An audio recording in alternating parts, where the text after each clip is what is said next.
Hey everyone, welcome back to my channel, Ashley Empowers. I'm Ashley.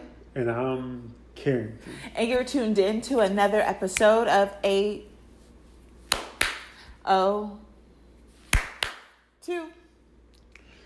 Game time.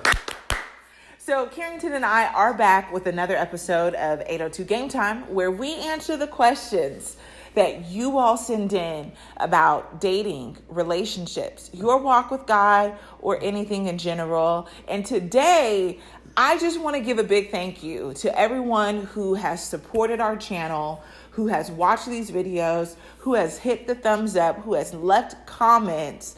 Although we may not respond to every single comment, we see them and we're so grateful for you. So I just wanted to throw that in there. I love it. And I'm reading the question today. All right. Hello. I need help. God told me to leave my boyfriend 2 years ago. At first, I ignored it. However, 2 years later, God is telling me to leave him once again. This time around, I plan to listen to God. However, it is very hard for me to let my boyfriend go. He is a great guy with a great job, good looking, and all that a woman could ask for. We even talk about getting married in the next few months and then moving in together. He is seriously everything I desire in my husband. My boyfriend and I are going a different career paths in life. However, we still choose to hold on to each other. God specifically told me it's time to let him go, but it's very hard for me to let a good man go so easily, especially one who desires to get married. Wow. Okay, so have you read the Bible? Have you read about the Israelites in Exodus? Have you read about the Israelites taking a 40-year trip that should have been 11 days? Have you read the book of Ezekiel? Have you read people that are disobedient to what God has called them to do? It doesn't end well. Jonah, it doesn't end well.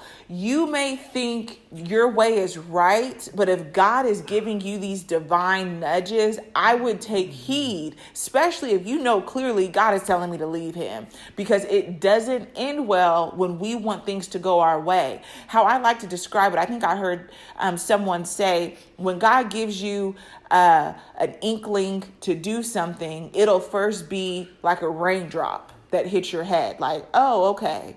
But if you don't listen to that raindrop, it's going to be a pebble. That pebble will hit you like, oh, okay, but you're still ignoring it because you think this is a good man and he's talking about marriage. You don't want to pass up someone who's interested in marriage, so you're staying in the relationship. But then next thing that happens, it's a brick that hits you. So you have to determine, am I going to trust myself, or am I going to trust the creator of the universe who created me, who created him, who knows my future from before I was even born? Who am I going to trust? And I really just think you should take some time studying the Bible, the not so popular chapters like Ezekiel, like who else was cutting up? Jeremiah wasn't cutting up, but the book of Jeremiah, all these books talk about people who God commanded them to do something and they disobeyed, and you see what happens to them. So when you have that knowledge, I think it will help you be eager to trust God and to be eager to obey what he's calling you to do. And I would just advise you really just to spend time with God, period, because God telling you to leave this man 2 years ago, and 2 years has passed and you still with him and it's still difficult for you to do it. What you're telling God, because I need you to understand this, what you're telling God by staying with him is that you really don't trust that God can give you better. And when you disrespect God like that, you put limits on God, you're putting boundaries on God, and you limiting his access and his ability to truly bless you in the manner that he wants you to. And what I want you to also think is that this great man with this great job that's good looking, that you know ain't for you, I need you to understand that you're causing another woman to wait longer than God probably desired for her to, because you still holding on to her man. I just want you to simmer on that for a second. A lot of ladies out here wishing and just waiting and working to become who they need to be for him. And you could be the one that's keeping him from getting to her because you being disobedient to God. And so I need you to understand that the consequences of your decisions are being experienced by people outside of you. And when it comes down to it, whether you want to be obedient now or wait another 2 years, the time that it's going to take for you to recover is just going to be longer. Exactly. And you said, you have this fear of letting go of a good man, but sometimes, I say it all the time, sometimes you have to pass up good to get to great. So if I was you, I would just get out of fear and really use this opportunity to trust God.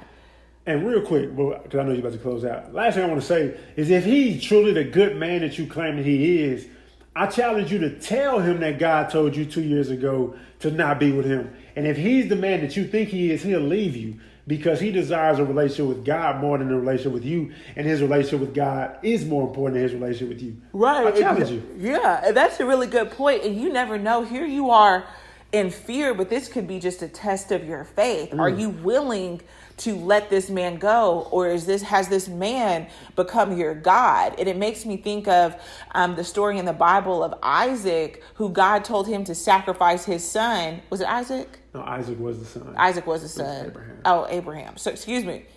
And it makes me think of the story in the Bible where Abraham God told him to sacrifice his son Isaac, and he took him and he was prepared for his son to die. But at the last minute, God spared his life. Yeah. It was a test of his faith.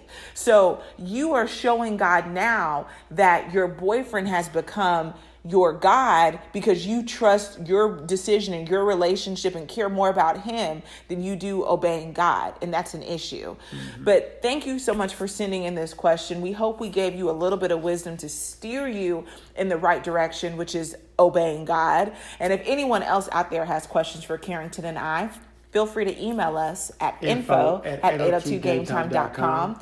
You can always reach us on social media. I'm at Ashley Empowers. And I'm at The Fit Pastor. And comment below if you yourself ever had a Jonah moment where God was telling you to do something and you was like, no, Jesus, I ain't about to do it. Right. Yeah. Because I think we've all been there. For but sure. You can repent and go the other way. For sure. See you guys next time. We love y'all. Peace out.